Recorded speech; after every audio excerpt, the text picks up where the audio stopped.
इस वाक चातुरी को, उनके कहने की शैली को सुनकर दशरथ जी महाराज बड़े प्रसन्न हुए, परम आनंदित हुए। दूतों ने पत्रिका दी, दशरथ जी ने पत्रिका पढ़ी। दूतों ने कहा महाराज हम पढ़ करके सुना देते हैं, और मिथिला से आए हुए दूतों ने पत्रिका को पढ़ करके सुनाई और बड़े भाव से सुनाया। हम तो पाती लेके आवत बानी पार से, राजा जनक दरबार से ना। हम तो पाती लेके आवत बानी पार से, राजा जनक दरबार से ना। राजा जनक दरबार से ना, राजा जनक दरबार से। हमरा घरवा जनक नगरिया, राजा ऐली भूप दुवरिया। हमरा घरवा जनक नगरिया, राजा ऐली भूप दुवरिया। हमरा घरवा जनक नगरिया, राजा ऐली भूप दुवरिया। हमरा घरवा जनक नगरिया, राजा ऐली भूप दुवरिया। मनवा रीझ गईले महिमा परम्पार से, राजा जनक दरबार से ना। मनवा रीझ गईले महिमा परम्पार से, राजा जनक दरबार से ना। हम तो पाती लेके आवत बानी पार से, राजा जनक दरबार से ना। राजा जनक दरबार से ना। हमरा राजा जनक के धिया, जिनका नाम बाटे सिया।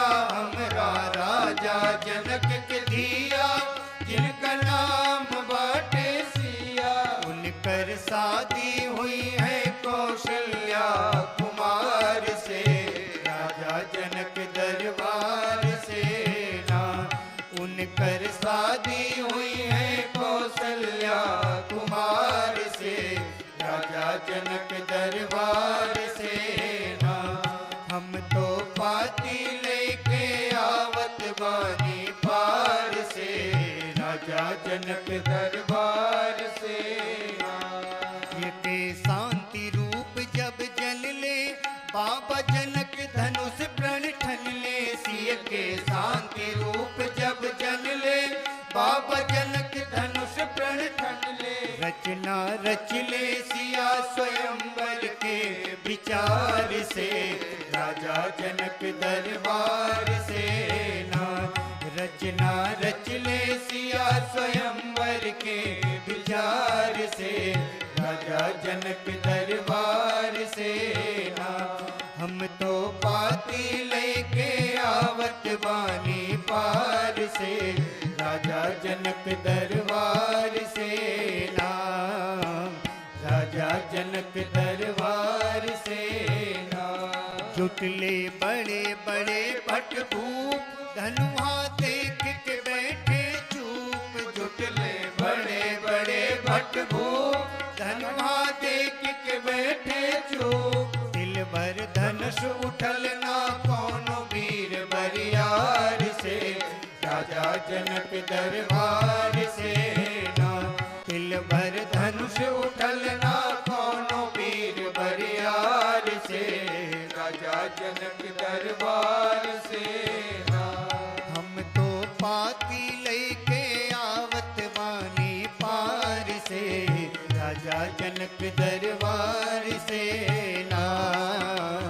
राजा जनक दरबार से कहवा दशरथ जी के लाल, पौड़े धनुष तोड़ जयमाल। कहवा दशरथ जी के लाल, पौड़े धनुष तोड़ जयमाल। तीनों लोक भरल रघुवर के जय जयकार से, राजा जनक दरबार से ना। तीनों लोक भरल रघुवर के जय जयकार से, राजा जनक दरबार से ना।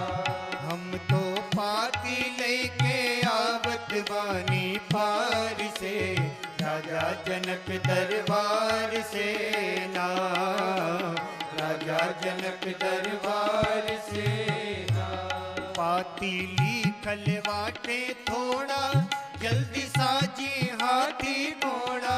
पाती लिखल बाटे थोड़ा, जल्दी साजे हाथी घोड़ा। पाती लिखल बाटे थोड़ा, जल्दी साजी हाथी घोड़ा। पाती लिखल बाटे थोड़ा, जल्दी साजी हाथी घोड़ा। विनती करत वाणी कर जोरी सरकार से, राजा जनक दरबार से ना। विनती करत वाणी कर जोरी सरकार से, राजा जनक दरबार से ना।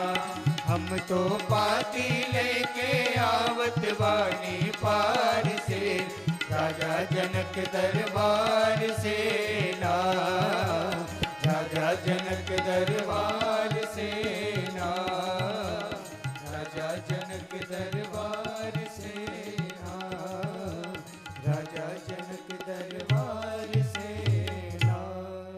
दूतों ने पत्रिका का भाव गा करके सुनाया। दूतों ने कहा महाराज पत्रिका में तो बहुत बातें नहीं लिखी हैं, पाती लिखल बाटे थोड़ा, जल्दी साजी हाथी घोड़ा। जल्दी से आप हाथी घोड़ा तैयार करो और बारात सजा करके चलो। दूतों की इस रचना को सुन करके श्री दशरथ जी महाराज बड़े आनंदित हुए। अयोध्या में आनंद की लहर छा गई।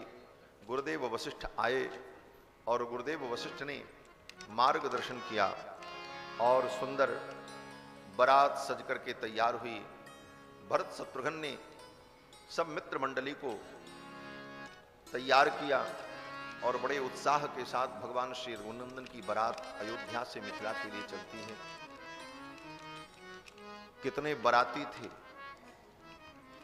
हमारे संत जन कहते हैं कि 1,64,000 रघुवंशी क्षत्रिय तो राम जी के बारात में थे। 64 सहस्राणी लक्षोपरि रघुवंशजा, विवाहे रामभद्रस्य परिवार युतागता। 1,64,000 रघुवंशी क्षत्रिय राम जी के विवाह में अपने परिवार और परिजन के सहित आए। बाकी दशरथ जी के जितने हित्र मित्र मंडली थी उसका कोई ठिकाना नहीं।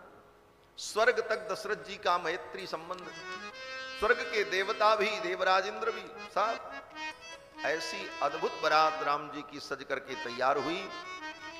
और अयोध्या से जब बारात चली तो अनेक प्रकार के सुंदर मंगल कौतुक हुए। जितने मंगल थे, शकुन थे, सब शकुन सार्थक होने के लिए आ गए। श्री गोस्वामी जी महाराज वर्णन करते हैं, लोबा फिर दर्श दिखावा, लोबा फिर दर्श दिखावा। सुरभि सन्मुख शिशु ही पियावा, सुरभि सन्मुख शिशु ही पियावा। मृगमाला फिर दाहिन आई, मृगमाला फिर दाहिन आई। मंगल गण जनु दीन दिखाई, मंगल गण जनु दीन दिखाई। क्षेम करी कह क्षेम बिसेखी, क्षेम करी कह क्षेम बिसेखी। श्यामा बाम सुतर पर देखी, श्यामा बाम सुतर पर देखी। सन्मुख आयहु दधि अरु मीला, सन्मुख आयहु दधि अरु मीला। कर पुस्तक दुई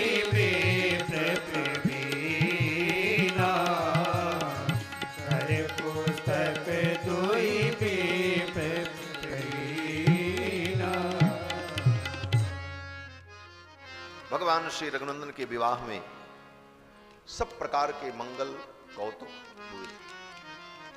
ये जितने मंगल कारक हैं, मृगमाला फिर दाहिन आई, क्षेम करी कर क्षेम विषेखी, इन सब के आने से राम जी के विवाह में मंगल नहीं हुआ।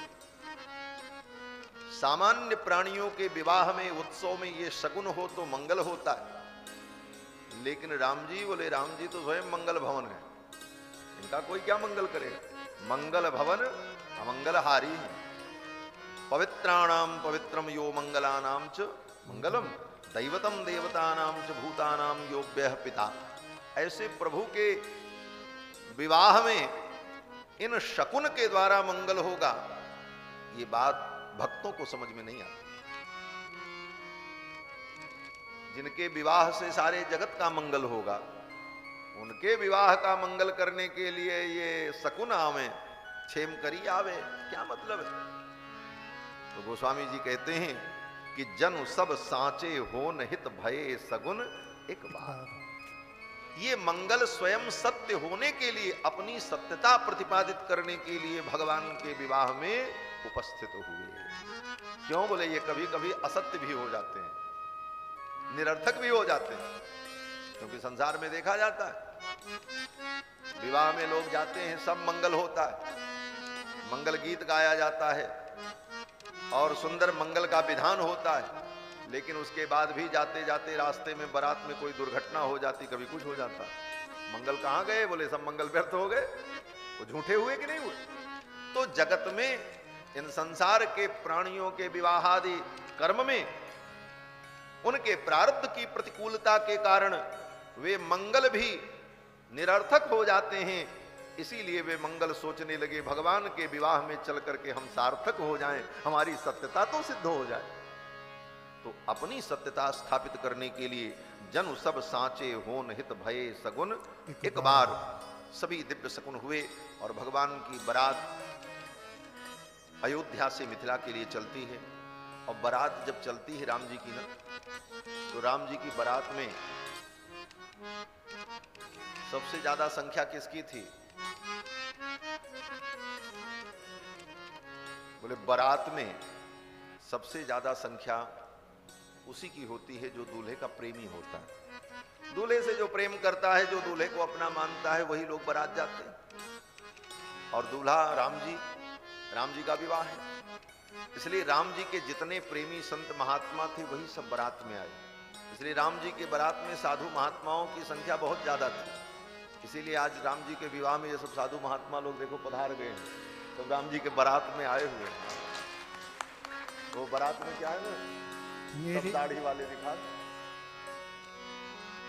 हाथ में माला भाल में चंदन, हाथ में माला भाल में चंदन, हाथ में माला भाल में चंदन, हाथ में माला भाल में चंदन। सब दाढ़ी वाले दिखा अवध से मिथिला चली, सब दाढ़ी वाले दिखा अवध से मिथिला चली। मेरे राम जी की अजब बारात अवध से मिथिला चली, मेरे राम जी की अजब बारात अवध से मिथिला चली। यह बारात सब भांति मनोहर, यह बारात सब भांति मनोहर, यह बारात सब भांति मनोहर, यह बारात सब भांति मनोहर। किंतु न दुल्हा साथ अवध से मिथिला चली, हाँ किंतु न दुल्हा साथ अवध से मिथिला चली।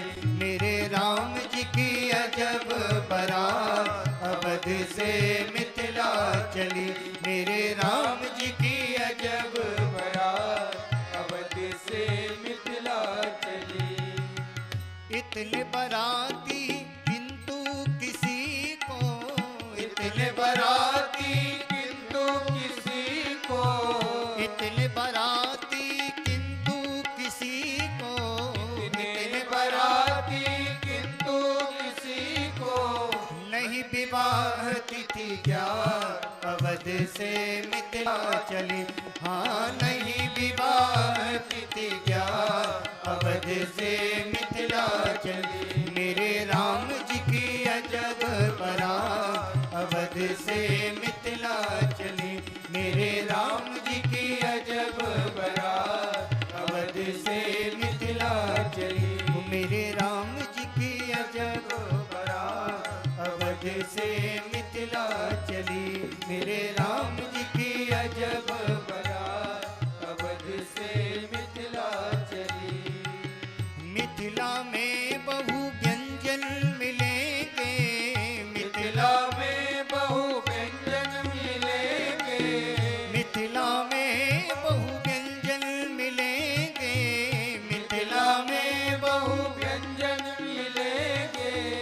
मर गए सतु खार, अवध से मिथिला चली। यहाँ मर गए सतु खार, अवध से मिथिला चली। मेरे राम जी की अजब बारात, अवध से मिथिला चली। मेरे राम जी की अजब बारात, अवध से मिथिला चली। भगवान श्री रघुनंदन की दिव्य बारात अयोध्या से मिथिला के लिए चली। बड़े बड़े दिव्य संत महात्मा ऋषि मुनि सब बारात में सम्मिलित होकर के चल रहे हैं। और आज बारात में सम्मिलित होने के लिए हमारे ऋषि मुनि महात्मा लोग पधार गए हैं, तो इनका भी आशीर्वाद हम लोगों को मिले। भगवान नाम संकीर्तन करते हैं।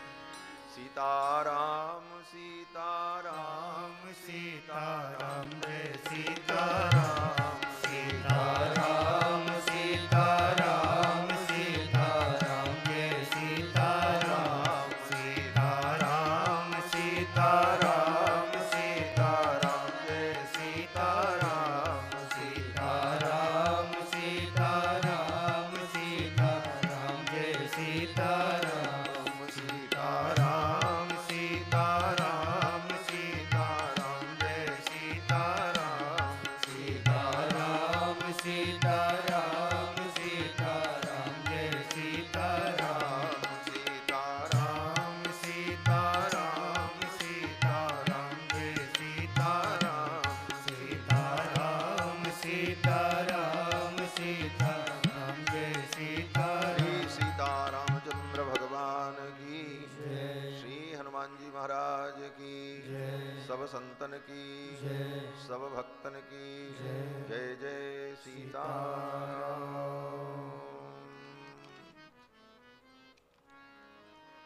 जब द्रवहि दीन दयालु राघो, साधु संगति पाइए।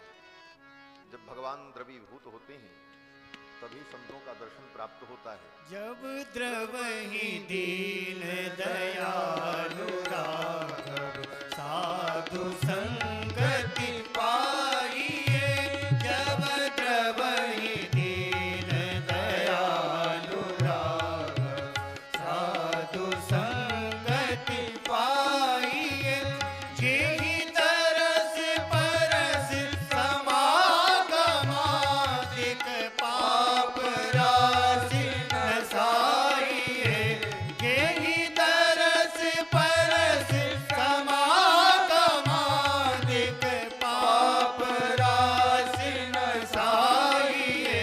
जब द्रवहि दीन दयालु राघव, साधु संगति पाइए पाइए पाइए।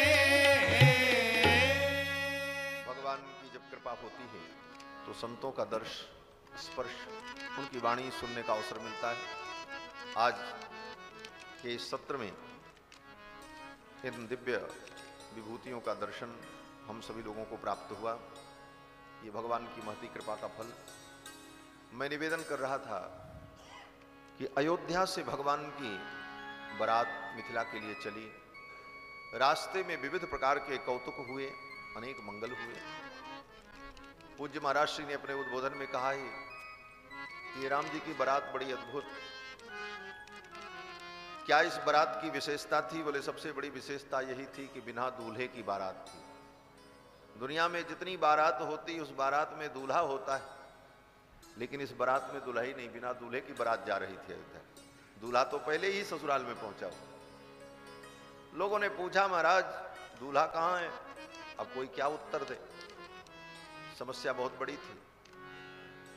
सब लोगों ने आकर के अपनी समस्या का निवेदन दशरथ जी से किया। महाराज यही बेइज्जती करवाने के लिए आप ले आए थे? तो क्या हुआ? बोले लोग पूछ रहे हैं दूल्हा कहाँ है, क्या बताऊं, बिना दूल्हे की बारात। तो दशरथ जी ने सोचा भाई समस्या तो है, गुरु जी के पास गए। बोले गुरुदेव एक समस्या आ गई। श्री वशिष्ठ जी ने कहा क्या? बोले लोग पूछ रहे हैं दूल्हा कहाँ है, क्या बतावें, क्या जवाब दें? तो वशिष्ठ जी ने बड़े सहज भाव से कहा इसमें जवाब की क्या बात है? अरे एक दूल्हा लोग पूछ रहे हैं, तुम बता दो। दो दो दूल्हे हैं, भरत और शत्रुघ्न को बता दो, यही दूल्हे। ये वशिष्ठ जी का कहना मानो भरत और शत्रुघ्न का भी विवाह तय हो गया, इसी बारात में इनका भी विवाह हो जाए। गुरु जी की वाणी मिथ्या थोड़ी हो गई, बात तय हो गई। फिर तो बारातियों की मोच पुनः ऊंची हो गई। अयोध्यावासी की मोच कभी नीचे होती नहीं महाराज। महाराज से कह रहे थे मोच नीची हो गई, अरे नीची कहां से होगी जी। अयोध्यावासियों की मूंछ इतनी ऊंची हो गई, सबने कहा पूछो पूछो, एक नहीं दो दो दूल्हा हमारे साथ हैं, लो सीना तान कर। फिर तो बड़े आनंद से विभिन्न कौतुक मंगल के मध्य बारात मिथिला में प्रवेश करती है। बारात की शोभा को देखकर, बारात की तैयारी को देखकर श्री विदेहराज जनक संकुचित हो गए। मैं कैसे सेवा कर पाऊंगा इतनी बड़ी बारात। और वास्तव में राम जी की बारात इतनी विशाल, इतने बाराती, इतने हाथी घोड़े कि हमारे पूज्य स्वामी जी महाराज कहा करते थे कि जनक जी महाराज अपनी पूरी मिथिला बेच दें और बेचने के बाद उस संपत्ति के द्वारा घास और भूसा मंगावें तो अयोध्या से आए हुए हाथी घोड़ों का चारा भी नहीं पूरा होता। इतनी बड़ी बारात, अयोध्या से आए हुए हाथी घोड़ों का चारा भी नहीं पूरा होता महाराज। इतनी बड़ी बारात थी राम जी। जनक जी तो व्याकुल हो गए, मैं कैसे सेवा कर पाऊंगा, कैसे आतिथ्य कर पाऊंगा। और जनक जी की इस समस्या को श्री जानकी जी ने अनुभव किया और जानकी जी ने स्मरण किया। अष्ट सिद्धि नवनिधियां प्रकट हो गईं और फिर उन सिद्धियों ने ऐसी अद्भुत सेवा की। जानी सिए बरात पुर आई, कछुलिज महिमा प्रकट जनाई। जानी सिए बरात पुर आई, कछुलिज महिमा प्रकट जनाई।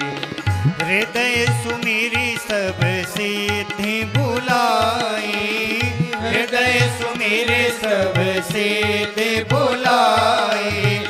भूप पौलही करन पठाई, भूप पौलही करन पठाई। निज निज बास बिलोक बराती, सुर सुख सकल सुलभ सब भांति। निज निज बास बिलोक बराती, सुर सुख सकल सुलभ सब भांति। विभव भेद कछु को न जाना, सकल जनक कर करहि बखाना। विभव भेद सकल जनक कर करहि बखाना। सिय महिमा रघुनायक जानी, हर से हृदय हेतु पहचानी। सिय महिमा रघुनायक जानी, हर से हृदय हेतु पहचानी। हर से हृदय हेतु पहचानी, हर से हृदय हेतु पहचानी। बोलो श्री सीतारामचंद्र भगवान की जय। श्री जानकी जी ने अष्ट सिद्धि नवनिधियों का स्मरण किया। उन सिद्धियों ने भी अनेक उपसिद्धियों का स्मरण किया और फिर ऐसा चमत्कार हुआ। अयोध्यावासियों की और बरातियों की ऐसी अद्भुत सेवा हुई कि अयोध्यावासियों ने जीवन में ऐसी सुख सुविधा कभी देखी नहीं। ऐसी सुख सुविधा उपलब्ध कराई, सुंदर जनवास दिया, परम आनंद हुआ। श्री जनक जी महाराज अपने परिजनों के सहित जनवासी में मिलने आए। सभा लगी, दशरथ जी महाराज विराजमान हुए, जनक जी विराजमान हुए, दोनों कुल के पुरोहित विराजमान हुए। कुल का परिचय हुआ, गोत्र का परिचय हुआ। ऐसी आनंद वेला में दशरथ जी महाराज थोड़े उदास लग रहे थे। तो गुरुदेव वशिष्ठ ने पूछा, राजन ऐसी मंगल वेला में, विवाह की वेला में आपको प्रसन्न होना चाहिए, आपके पुत्र का विवाह है और आपका मुख इतना कुम्हलाया हुआ है, क्या कारण है? तो दशरथ जी ने कहा, गुरुदेव प्रसन्न तो मैं भी हूं, लेकिन एक बात की चिंता जरूर है। गुरुदेव वशिष्ठ ने कहा, क्या? दशरथ जी ने कहा कि आपको सब विदित है, चौथी अवस्था में 4 पुत्र उत्पन्न हुए, चारों एक साथ उत्पन्न हुए, एक साथ बड़े हुए, एक साथ गुरुकुल में पढ़ने गए, इनके सारे संस्कार एक साथ हुए, लेकिन आज केवल राम का विवाह हो रहा है, 3 का विवाह नहीं हो रहा है। चारों का विवाह भी एक साथ हो जाता तो मेरे जीवन की सारी इच्छाएं पूर्ण हो जाती। यही एक चिंता का विषय। दशरथ जी का इतना कहना था कि गुरुदेव वशिष्ठ ने प्रस्ताव कर दिया। गुरुदेव वशिष्ठ ने कहा जनकराज से, राजन, आपकी बेटी जो उर्मिला हैं, उनको मैं कुमार लक्ष्मण के लिए वर्ण करता हूं, उनका हाथ मांगता हूं। इस प्रकार गुरुदेव वशिष्ठ ने जब प्रस्ताव कर दिया तो जनक जी बड़े प्रसन्न हो गए। जनक जी सोचने लगे, मैं तो एक बेटी का विवाह चाहता था, मेरी 2 बेटियों का विवाह तय हो गया। जनक जी का आनंद तो 2 गुना। तब तक विश्वामित्र जी ने सोचा, मुझे भी कुछ करना चाहिए। विश्वामित्र जी ने प्रस्ताव रखा कि जनक जी के छोटे भाई जो सांकाश्य देश के राजा महाराज कुशध्वज हैं, उनकी 2 बेटियां मांडवी और श्रुतिकीर्ति, उन दोनों बेटियों का हाथ कुमार भरत और कुमार शत्रुघ्न के लिए मैं मांगता हूं, इस संबंध को मैं स्वीकार करता हूं। इस प्रकार विश्वामित्र जी ने प्रस्ताव करके भरत और शत्रुघ्न का विवाह तय कर दिया और वशिष्ठ जी महाराज ने लक्ष्मण जी के लिए उर्मिला का हाथ मांग लिया और राम जी के गले में तो बरमाला पहले ही पड़ चुकी थी। इस प्रकार चारों कुमारों के विवाह तय हो गए। चारों कुमारों का विवाह जब तय हो गया, फिर तो महाराज आनंद चौगुना हो गया, चतुर्गुणित आनंद हुआ। फिर तो सभी सखाओं ने चारों दुल्हा का श्रृंगार किया, सजाया, और उधर जनक जी के आंगन में दिव्य मणिमय मंडप का निर्माण हुआ। और हमारे अयोध्या वासी तो कहते हैं केवल जनक जी के आंगन में ही मंडप नहीं बना, मिथिला में जितने लोग थे सबके घर घर में विवाह के मंडप बन गए। मतलब जनक भवन की शोभा जैसी गृह गृह प्रतिपुर देखिए तैसी, सबके घर में वैसे ही मंडप, वैसी तैयारी। और फिर तो चारों दूल्हा सरकार को सखियों ने, सखाओं ने सजाया, सुंदर जामा जोड़ा पहनाया, बारात सजी, बाजे बजे, और जनवासे से बारात सज करके जब जनक जी के द्वार के लिए प्रस्थान करने लगी, विभिन्न प्रकार के कौतुक हुए, मंगल हुए, और चारों दूल्हा का रूप देखकर मिथिलावासी भाव विभोर हो गए। मिथिला की सखियों ने कहा कि दूल्हे तो चारों सुंदर हैं, लेकिन चारों में जो बड़ा का है ये तो कमाल का है महाराज। आज मिथिला नगरिया निहाल सखिया, आज मिथिला नगरिया निहाल सखिया, चारों दुल्हा में बड़का कमाल सखिया, चारों दुल्हा में बड़का कमाल सखिया, आज मिथिला नगरिया निहाल सखिया, आज मिथिला नगरिया। माथे मणि मोरिया कुंडल सोह कनवा, माथे मणि मोरिया कुंडल सोह कनवा, कार्य कार्य कजरारे जुलमी नयनवा, कार्य कार्य कजरारे जुलमी नयनवा, लाल लाल चंदन शोहे लिख बाल सखिया, लाल लाल चंदन सोहे इनके भाल सखिया। आज मिथिला नगरिया निहाल सखिया, आज मिथिला नगरिया निहाल सखिया। चारों दुल्हा में बड़का कमाल सखिया, चारों दुल्हा में बड़का कमाल सखिया। आज मिथिला नगरिया निहाल सखिया, आज मिथिला नगरिया। सावर सावर गोरे गोरे जोड़िया जहान है, सावर सावर गोरे गोरे जोड़िया जहान है। अखियां न देख ली न सुन ली न कान है, अखियां न देख ली न सुन ली न कान। जुग जुग जोड़ी जिए बेमिसाल सखिया, जुग जुग जोड़ी जिए बेमिसाल सखिया। आज मिथिला नगरिया निहाल सखिया, आज मिथिला नगरिया निहाल सखिया, आज मिथिला नगरिया।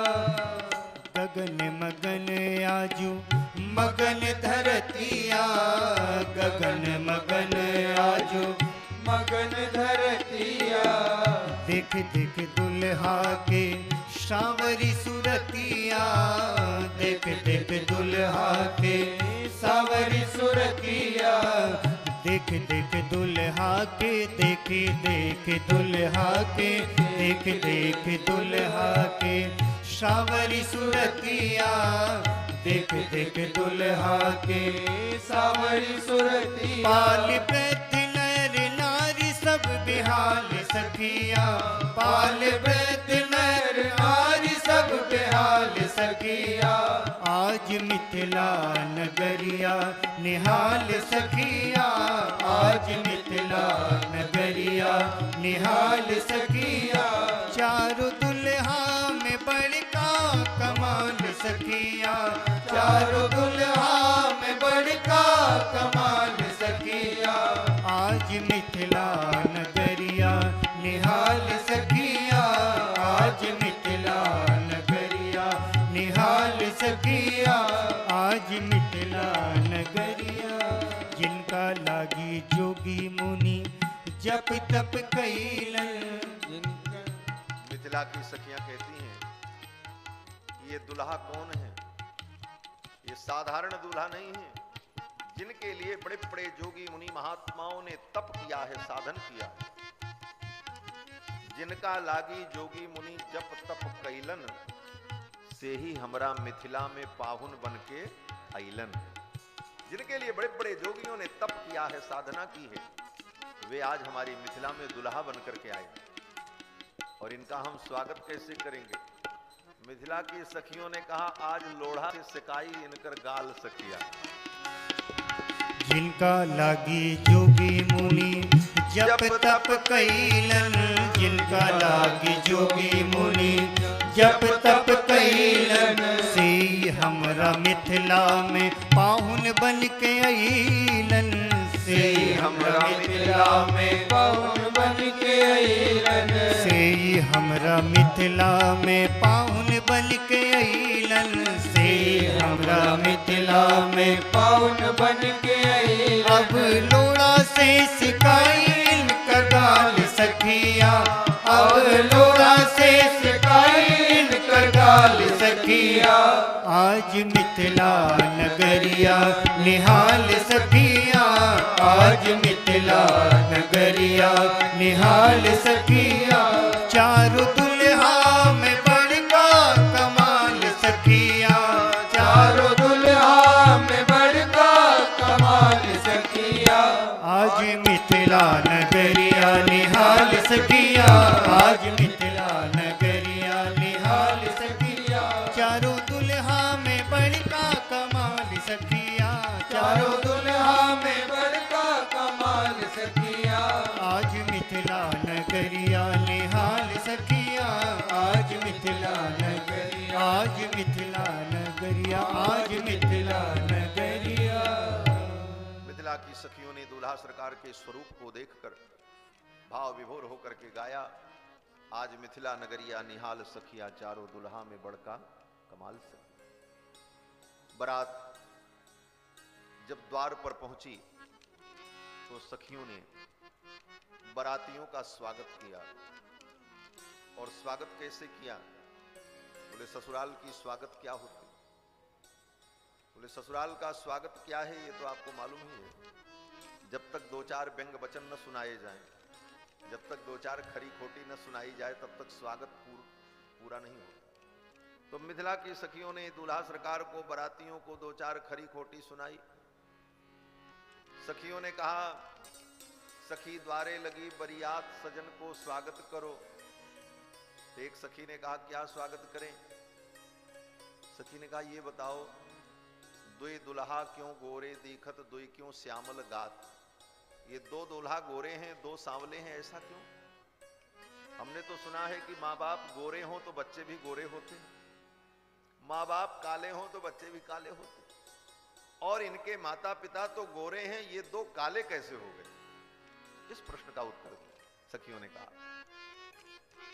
तो एक सखी ने कहा, इसका रहस्य है। बोले क्या रहस्य है? तो सखी ने कहा कि समधिन श्याम रंग रतिमानी, ये अचरज की बात। अचरज की बात यह है कि जो समधिन है, राजा दशरथ जी की पत्नी महारानी कौशल्या और केकई, उनको श्याम रंग बहुत अच्छा लगता है, और ये कुछ रहस्य की बात है, कुछ दाल में काला है, इसीलिए ये दो दूल्हे काले हो गए। अब दशरथ जी महाराज क्या करते? मिथिलानियों के इस व्यंग वचन को सुनकर के मुस्कुराने के अलावा दूसरा कोई रास्ता भी नहीं। दशरथ जी महाराज हंस रहे थे, तब तक एक सखी ने दशरथ जी की ओर देखा और कहा, इनको देखो, समधी जी हाथी पर बैठे, फेरे मूंछ पे हाथ। हाथी पर बैठ करके आगे आगे दशरथ जी चल रहे थे, अपनी मूंछों पर हाथ फेर रहे थे। तो एक सखी ने कहा कि समधिन की करतूत सुनत हैं तबहु ना ही लजात। समधिन की करतूत सुनत हैं तबहु ना ही लजात। क्या कारण है कि समधिन की करतूत सुन रहे हैं फिर भी इनको लाज नहीं आ रही?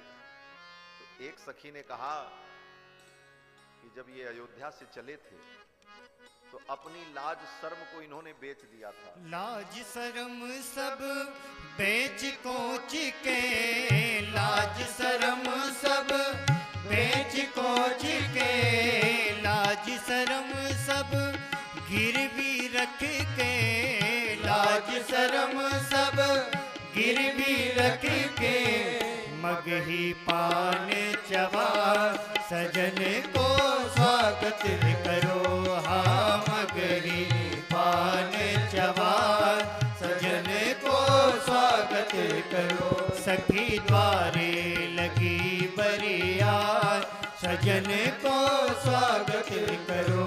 सखी द्वारे लगी बरियात, सजन को स्वागत करो।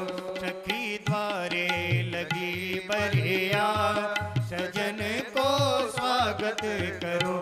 सखी द्वारे लगी बरियात, सजन को स्वागत करो।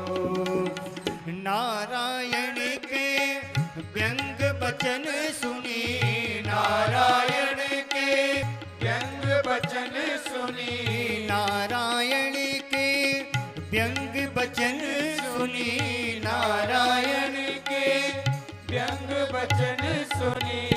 दुल्हा मंद मुस्कान, सजन को स्वागत करो। हाँ दुल्हा मंद मुस्कान, सजन को स्वागत करो। सखी द्वारे लगी बरियात, सजन को स्वागत करो। सखी द्वारे लगी बरियात, सजन को स्वागत करो। सजन को स्वागत करो, सजन को स्वागत करो। सखियों ने बारातियों का स्वागत किया, व्यंग वचन सुनाए, और फिर सखियों ने दुल्हा सरकार से कहा, सरकार अब ये पालकी से और घोड़े से उतरकर आप पैदल पैदल आंगन में चलो। तो दुल्हा सरकार घोड़े पर बैठे थे। सखियों ने कहा, सरकार घोड़ा यहीं तक जाएगा, आंगन में तो पैदल चलना पड़ेगा, उतर करके पैदल चलना होगा। और जब आप पैदल चलोगे तो हम आपकी चाल को देख करके बताएंगे कि आप कैसे चलते हो, आपका चाल चलन कैसा है।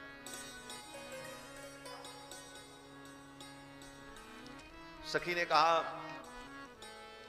कि उतरी पधारो पग पावने ललित गति, उपमा बतावे सखी एक एक चाल की। आप उतर करके पैदल चलो तो हम उपमा बताएंगे कि आपकी चाल कैसी है। तो लक्ष्मण जी ने कहा यह चाल देखने का समय है। तो सखियों ने कहा सरकार, जिसका चाल चलन अच्छा नहीं होता उसकी शादी नहीं होती है। आपका चाल चलन ठीक नहीं होगा तो शादी कैसे होगी? तो चाल चलन तो देखना ही पड़ेगा। तो लक्ष्मण जी को अच्छा नहीं लगा, बोले ये सखियां बड़ी धृष्ट हैं, मेरे प्रभु से ऐसा हट करती हैं, ऐसा जवाब सवाल करती हैं। तो लक्ष्मण जी थोड़ा रोष में जब आ गए तो सखियों ने लक्ष्मण जी की ओर देखा और कहा, देखो करी के ख्याल लक्ष्मण लाल सुनो, न बजई हो यहां गाल, ये गली है ससुराल की। तो आप बैठ जाओ महाराज। बोलो श्री सीता रामचंद्र भगवान की, बैठ जाइए। बोलो श्री सीता रामचंद्र भगवान की जय। सखियों ने कहा सरकार, लखनलाल जी आप बहुत बोलते हो, और जो बहुत बोलता है ना उसकी बोलती बंद करना हम जानते हैं। लक्ष्मण जी ने कहा क्या करोगे?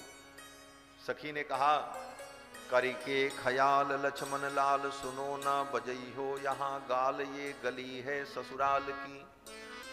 बोलियो विचार न तो हो ये शिष्टाचार खूब, लीजिए निहारी झांकी परिछन के थाल की। सखियों ने जो परिछन की थाल ले रखी थी, सखियों ने कहा देखो इसकी झांकी, इसमें क्या क्या है। तो दुल्हा सरकार ने देखा, उसमें एक दीपक जल रहा था, एक छोटे से पात्र में जल था, और उसी में एक लोढ़ा रखा हुआ था, वो मसाला पीसने वाला पत्थर का टुकड़ा।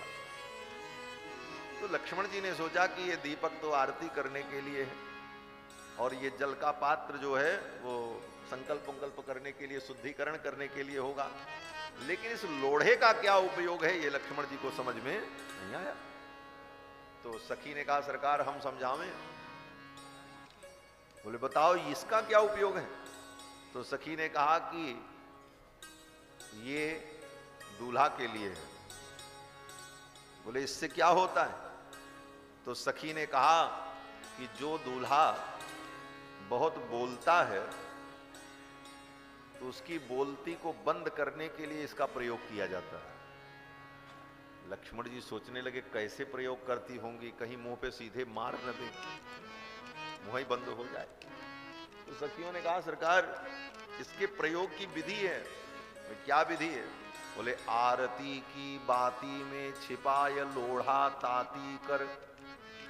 आरती की बत्ती में इसको छिपा करके धीरे धीरे ऐसे गर्म करेंगे, सेकेंगे, आपको पता नहीं चलेगा।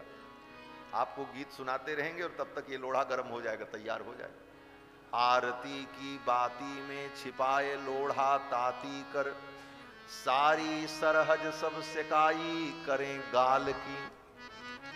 ऐसे परछन करेंगे और ऐसे लोढ़ा घुमा करके गाल पे छुआएंगे। परछन करते समय माताएं लोढ़ा से, मूसर से, पहरुआ से जब परछन होता है तो उसको घुमा करके गाल पे छुआया जाता है।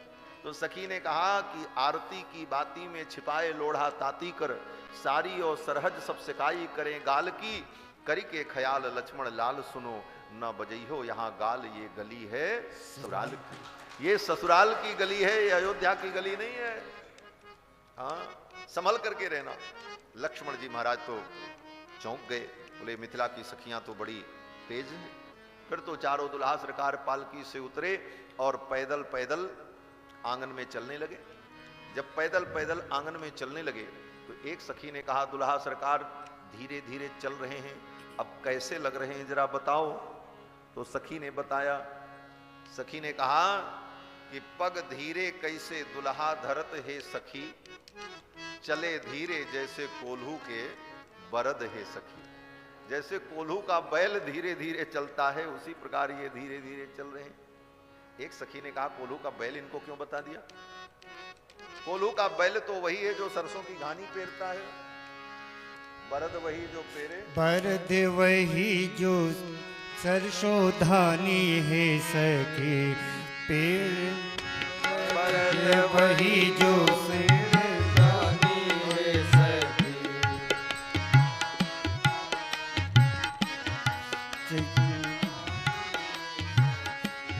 पग धीरे कैसे दूल्हा धरते हैं सखी, पग धीरे कैसे दूल्हा धरते हैं सखी, चले धीरे जैसे कोल्हू के बरद है सखी, चले धीरे जैसे कोल्हू के बरद है सखी।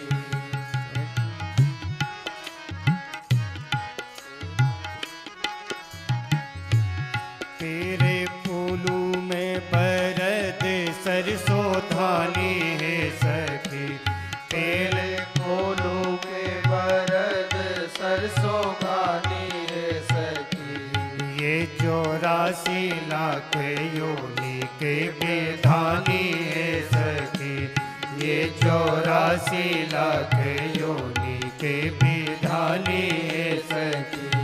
पग धीरे कैसे दूल्हा धरते है सखी, पग धीरे कैसे दूल्हा धरते है सखी, चले धीरे जैसे कोल्हू के बरद है सखी, चले धीरे जैसे कोल्हू के बरद है सखी। सखियों ने कहा दुल्हा सरकार धीरे धीरे चल रहे हैं, कैसे लग रहे हैं? एक सखी ने कहा जैसे कोल्हू का बैल चलता। सखी ने कहा कोल्हू का बैल तो सरसों की घानी को पेरता है, इनको बरद क्यों कहा? तो सखी ने कहा ये भी कोल्हू चलाते हैं। इनका कोल्हू क्या है? बोले संसार ही इनका कोल्हू है, और इस संसार रूपी कोल्हू में अनंत अनंत जीव रूपी सरसों को डाल करके इसी में पेरते रहते हैं, घुमाते रहते हैं। पुनरपि जननम पुनरपि मरणम पुनरपि जननी जठरे से। ये संसार चक्र का कोल्हू जो चल रहा है, इसको चलाने वाले कौन हैं? बोले यही हैं ये 84 लाख योनि के विधानी है सखी। ये 84 लाख योनि का विधान रचने वाले सबसे बड़े तो यही है महाराज। इनका ये कोल्हू चल रहा है और अनंत अनंत जीव अपने कर्मों के परिणाम स्वरूप उस कोल्हू में पेरे जाते हैं, अपने दुख को भोगते हैं।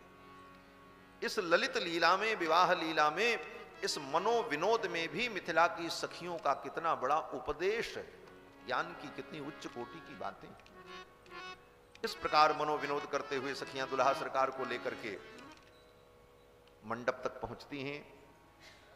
भगवान मंडप में विराजमान होते हैं। शोभित सीताराम कनक मंडप तरे, सिर सोने के मौर मंजु मुक्तागरे।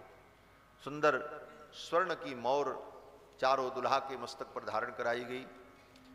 चारों कन्याएं आईं, विधि पूर्वक कन्याओं का पूजन हुआ और अग्नि स्थापन होकर के होम की विधि हुई। वैदिक विधि से होम संपन्न किया गया और होम करने के बाद कन्यादान हुआ।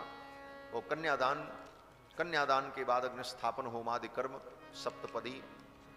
इस प्रकार भगवान श्री सीतारामचंद्र जी का जनकपुर में बड़े धूमधाम से विवाह महोत्सव होता है। श्री जनक जी महाराज ने कन्यादान किया। श्री गोस्वामी जी महाराज कहते हैं, करी होम विधिवत, करी होम विधिवत गांठ जोरी, होने लागी भावरी। करी होम विधिवत गांठ जोरी, होने लागी भावरी। क्यों कर विनय विदेहु कीयो, विदेहु मूरत सावरी। क्यों कर विनय विदेहु कियो, विदेहु मूरत सावरी। करी हो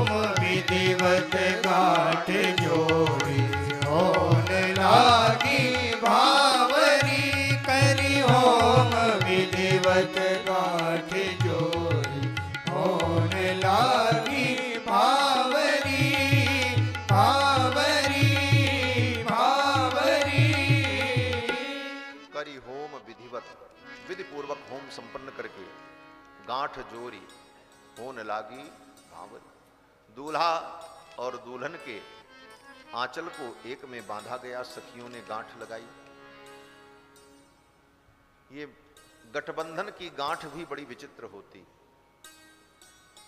भक्तजन कहते हैं दुनिया में जितनी गांठ है उस गांठ में कोई रस नहीं होता। गांठ गांठ रस होत नहीं, जानत सब संसार। संसार जानता है कि गांठ में कोई रस नहीं होती, गांठ बेकार होती। गन्ना इतना मीठा होता है लेकिन गन्ने के गांठ में भी रस नहीं होता। लेकिन दुनिया में एक गांठ ऐसी है जिस गांठ में रस ही रस होता है। वो गांठ कौन है? बोले वो विवाह में दूल्हा दुल्हन के बीच में जो गांठ बांधी जाती है, जिसको गठबंधन की गांठ कहते। बोले गठबंधन की गांठ में गांठ गांठ रस होती। गठबंधन की गांठ गांठ में रस होती। और सखियों ने ग्रंथि बंधन किया, करी होम विधिवत गांठ जोरी होन लागी भांवरी। दूल्हा और दुल्हन अग्नि की परिक्रमा करने लगे। दुल्हन आगे, दुल्हा सरकार पीछे, और इस प्रकार अग्नि की परिक्रमा होने लगी।